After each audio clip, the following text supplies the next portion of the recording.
Welcome to another edition of Rogues Gallery, where we rank the best of the worst villains based on your votes. This week we're talking about the fearsome foes of Black Panther, King of Wakanda. Just missing out on the top 10 this week are Malice, Baron Macabre, and Vlad the Impaler. Let's start the countdown. Coming in at joint place number 9 this week are the very different characters of Ezekiel Stane and Mephisto. Ezekiel Stane is the son of Iron Man villain Obadiah Stane, and is a spoiled rich kid who is a reflection of Tony Stark. After dropping off the map following his defeat by Stark, he resurfaced as part of a bid to oust T'Challa as King of Wakanda. Mephisto is one of the many Satan analogs in the Marvel Universe, and one of the Lords of Hell, who attempted to infiltrate T'Challa's inner circle via attaché Everett K. Ross. Black Panther was able to defeat him thanks to his spiritual connection to the Panther God. Number 8. The Hate Monger. The Hate Monger was a disgruntled racist who became obsessed with conspiracy theories about how immigrants were ruining America, and took on the mantle of the Hate Monger. Possessed by the spirit of the original Hate Monger, a clone of Adolf Hitler, Glenn spread his message of hate throughout Hell's Kitchen, alongside the nationalist vigilante, the American Panther. Number 7. Reverend Akebe. Reverend Akebe was an opportunist demagogue who managed to topple T'Challa's regime while the Black Panther was out of the country. Powered by Mephisto, Akebe slipped further into madness and gained access to Wakanda's defensive weapons in an effort to stop Black Panther from retaking the country. Number 6. The White Wolf. When his parents died in a plane crash in Wakanda, Hunter was taken in by the royal family and raised as an adoptive brother to T'Challa. However, he constantly felt alienated and not good enough, which caused a deep jealousy of his brother to develop, despite his role as leader of Wakanda's secret police. He was exiled for the excessive violence they committed under his command. Number 5. Dr. Doom.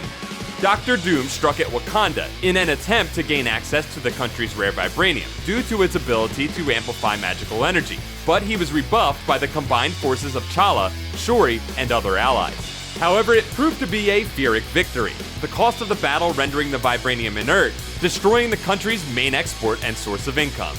Number 4. Namor the Submariner.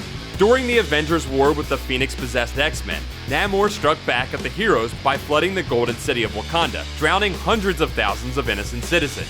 Though later forced to work together, T'Challa vowed to kill Namor for his crime, and nearly did by leaving him stranded on a doomed alternate Earth. Number 3. Eric Killmonger.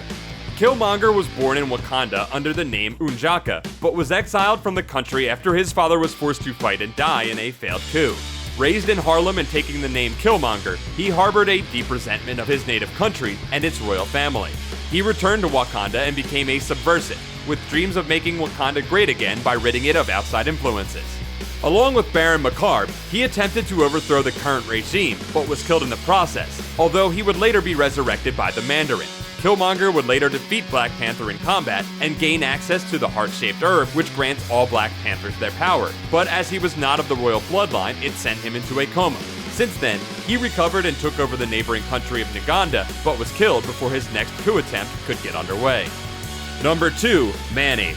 M'Baku was one of the strongest warriors in Wakanda, but attempted to gain control of the country by working with the outlawed white gorilla cult in an attempt to revert the nation to its primitive ways. He fought with and was defeated by T'Challa, and was thought to be dead, but was revived, and traveled to America, where he joined a team of Avengers villains as Black Panther's opposite number. As a member of the Lethal Legion, Man-Ape was able to lure Black Panther into a trap, but was defeated by the might of the Avengers and permanently exiled from Wakanda. He later joined incarnations of the Masters of Evil and represented his tribe at the United Nations, having been invited back to Wakanda for the wedding of Storm and T'Challa. He was later murdered by the totem thief Morlun, but reappeared alive not long after with no explanation as a member of Purple Man's Villains for Hire. He was incarcerated in the village prison Pleasant Hill by S.H.I.E.L.D. and later succeeded as Ape-Man by his brother Mondla. Number 1. Ulysses Klaue. Klaue learned of Wakanda from tales told by his Nazi father, and as an adult he discovered the hidden nation and attempted to plunder it for its vibranium. He succeeded in killing King T'Chaka, and managed to escape the wrath of his son T'Challa, though lost his right hand in the process. Returning to Wakanda with a sonic weapon attached to his right arm, he fought Black Panther and Fantastic Four, but ended up trapped inside his own weapon as he was converted into living sound.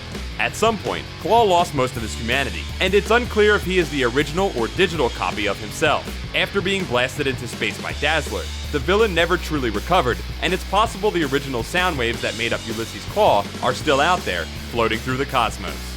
That's it for this week's list. Make sure to check out comicsalliance.com for your chance to vote in the current polls.